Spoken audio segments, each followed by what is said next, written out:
Hey friends, I'm not in it, but that's okay.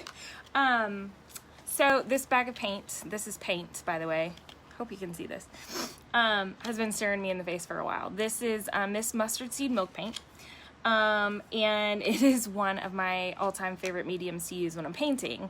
However, it tends to intimidate people because it comes in a powder form instead of a traditional can of paint.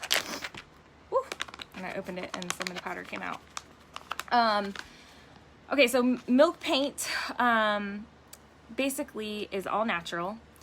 You mix it with water as you need it, and that's kind of what the powder looks like inside. You mix it with water as you need it because after about 5 to 7 days, it will spoil in its paint form. That's why you only are going to mix it when you need it. Now, some of the benefits of this paint is that it's completely non-toxic, no VOCs, all the ingredients come from the earth. People with severe allergies or are sensitive to chemicals love this, people with babies, all that stuff. But this is one of her newer colors that I haven't actually been hoarding and haven't opened yet. And I needed to do a sample for my store, so I thought I'd show you guys how I use it real fast. Okay, so I usually always start with a 1-to-1 ratio. Now, the 1 part could be anything that you have. The 1 part could be, I don't know if I should turn this or not. The 1 part could be a cup, it could be a teaspoon, it could be a tablespoon. This is 1/8 of a cup, whatever. It just really depends on how much paint you're gonna need to cover your surface. So I'm gonna show you how I mix paint when I don't need a lot. My favorite way to mix paint is, for milk paint, is actually in a blender. And you can pick those up anywhere for relatively cheap, like at a thrift store or something. Pick one of those up. It's the best, fastest, and it blends the paint the smoothest. So for this little sample, I'm just gonna, and this will actually be plenty of paint for my sample and my canvas.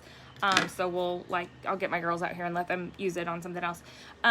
But what's interesting about this paint, and I don't know if you can see, but the pigment that it is right now won't necessarily it won't look that color when it comes out. And one little trick I do before I open the bag is I like to shake the bag up to mix the pigments in here together, because every color is actually made of other pigments and other colors anyway. So you're gonna go ahead and pour that in there. And then I use just usually a bottled water. I don't like to use tap water because then I have to worry about the temperature, if it's too hot or too cold. So I tend to like mine a little bit on the thicker side, but I'm just gonna start with a 1-to-1 ratio. So that was 1 part powder, 1 part water.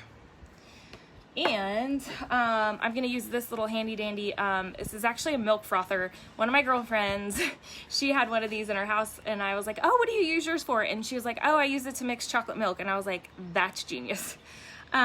So I don't know, it's gonna be, okay, there we go, you can see in there. So it's just gonna start to mix and settle. So I just stick this guy all the way down in there because it's kind of like blending anything else. You don't want to pull it up and have it like splatter on you.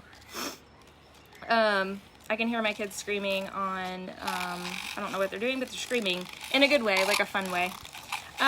You want to mix this, and a lot of times when I mix it in a blender, so if I'm like doing a piece of furniture or something, I'll let the paint sit for like 10 minutes to really get the pigment to absorb into the water. And while this is blending, I'll tell you a few things about milk paint that I haven't mentioned. It is fabulous for raw wood. This paint is going to absorb into raw wood better. It's kind of like a stain wood, so it's going to become part of the wood. But we're not always working with raw wood, and that's fine. There's other ways to get it to absorb really well or adhere really well. So we're going to mix it up, and I like to always think of it as being like a heavy whipping cream consistency. You don't want it so thick that it's like a icing. That's too thick. Another cool thing about this is you can really make it as thin or as thick as you want.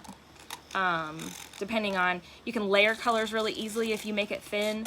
I'm super excited about this color. I don't know about you guys, but when spring hits, I'm like wanting to paint everything. And I'm sorry, my allergies are going nuts. The other thing about milk paint is you're going to want to use a natural bristle brush. Our synthetic bristle brushes, which is like what we use for house paint and chalk paint and things like that, they won't actually, the paint won't absorb and stick onto the bristles like we want. So it just kind of like falls off. So natural bristle brush, and these are super cheap. This one is actually bigger than what I usually use, but it was what I found the quickest.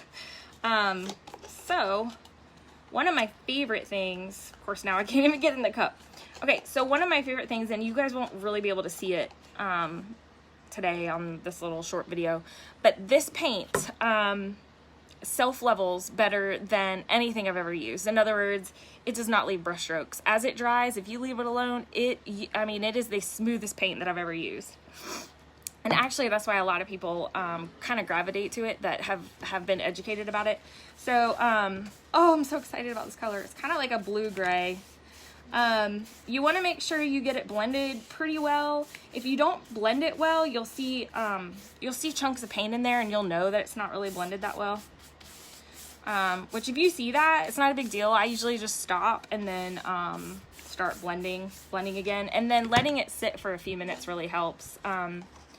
So I'm painting this on a little canvas because I had it out here.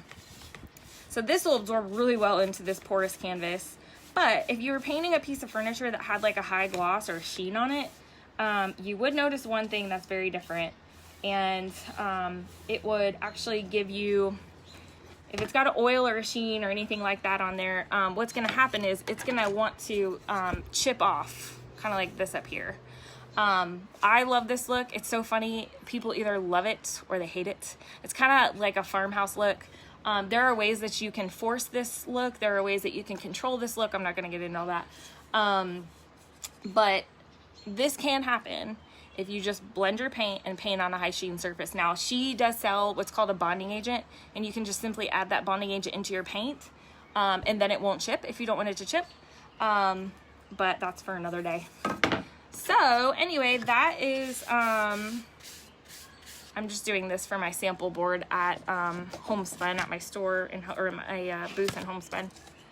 So that's milk paint in a nutshell. I haven't used it in a little bit, just because I haven't been doing nearly as much painting, but it's literally one of my most favorite paints that I've ever used. So anyway, I hope that that somebody out there somewhere might have enjoyed my little milk paint.